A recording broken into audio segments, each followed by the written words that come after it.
Comment ouvrir ces coquilles Saint-Jacques? Jingle!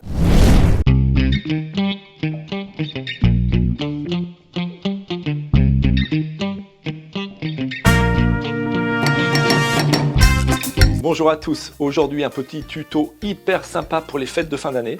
C'est l'époque des coquillages et crustacés, on va vous montrer comment ouvrir et parer une Saint-Jacques. Vous allez voir, c'est pas très compliqué et le résultat à la fin est incomparable. Tout de suite, vous venez avec moi, on passe sur le geste technique, immédiatement. Allez, c'est parti. Une petite remarque, vous achetez vos Saint-Jacques, vous ne pouvez pas les cuisiner le jour même. Si elles sont dans un sac plastique, ôtez-les du sac plastique, mettez-les dans un contenant, elles ont besoin de respirer. Autre chose, la Saint-Jacques a tendance toute seule à venir s'ouvrir. Donc pour les garder fermées et qu'elles gardent toute leur énergie, on va dire leur vitalité, mettez un poids sur le contenant, sur les coquilles Saint-Jacques, avec une assiette dessus, un poids, et ça va les maintenir fermées. Ça étant dit, on voit la structure de la Saint-Jacques. Ici, vous avez une partie arrondie, une partie plane. Les alvéoles ici, ça s'appelle les alvéoles, sont bien accessibles, beaucoup plus faciles que lors de l'ouverture de l'huître. D'ailleurs, regardez le lien qui est ici, l'ouverture de l'huître, vous avez beaucoup aimé cette vidéo.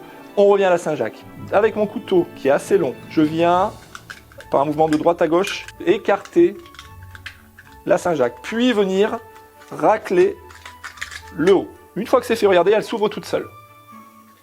J'enlève la partie plane.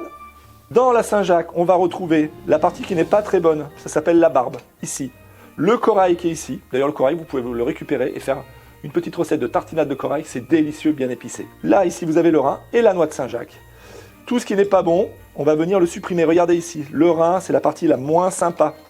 Je viens ici, je fais le tour de ma Saint-Jacques avec mon couteau et je viens retirer le tout.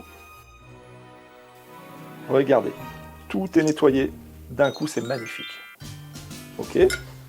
Regardez, il ne me reste plus que la Saint-Jacques. Alors la noix de Saint-Jacques, on se rappelle, hein, elle aime bien se calfeutrer dans le sable, ça veut dire qu'elle est sablonneuse à chaque fois. Donc là, pour les besoins du tournage, je fais ça avec un petit pichet et une assiette, je la rince. Mais vous, chez vous, regardez, vous voyez, hein, c'est sale. Hein. N'hésitez pas à venir vraiment la rincer au robinet. Regardez. Une fois le rinçage terminé, vous avez deux solutions. La Saint-Jacques, pour qu'elle se sèche, on va dire 2-3 minutes. Hein. Vous venez la déposer verticalement, comme ça. Tout l'excédent d'eau va partir sans que vous n'ayez rien à faire. Après, vous pouvez la travailler. Ça veut dire qu'on peut la cuire directement avec vos condiments à l'intérieur de la Saint-Jacques. Ou alors, autre option, on vient retirer délicatement la Saint-Jacques de sa noix. Regardez, c'est très fragile. Hein. Je la prends ici. Et là, regardez, il y a autre chose à savoir. Cette partie-là qu'on voit qui dépasse, qui est la moins sympa, ça s'appelle le pied de la Saint-Jacques.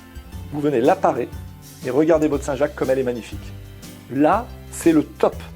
Aussi, à la cuisson, quand vous avez une Saint-Jacques fraîche, vous avez fait tout ce que je vous ai montré, que vous l'avez bien laissé s'essorer pour pas qu'elle soit ennovée. À la cuisson, on dit que c'est une Saint-Jacques qui est sèche, elle ne va pas réduire. Donc vous allez garder 100% de votre noix de Saint-Jacques. La recette qu'on préfère, c'est snacker tout simplement dans une petite matière grasse à la poêle. On peut aussi les cuisiner, comme je vous l'ai dit tout à l'heure, dans la coquille avec les condiments et ça part au four. On peut la faire aussi en carpaccio. Regardez ici le petit lien, on avait fait ça avec Alix, c'était délicieux et c'était tellement beau. N'hésitez pas à laisser un petit like ici. Le petit abonnement, il est ici. On se retrouve tous les vendredis à 18 h. On est de plus en plus nombreux. Merci beaucoup. Avec tout ça, je vous dis au revoir, bonne régalade et à très bientôt sur Lucalic Bouillon, la cuisine des copains. Salut!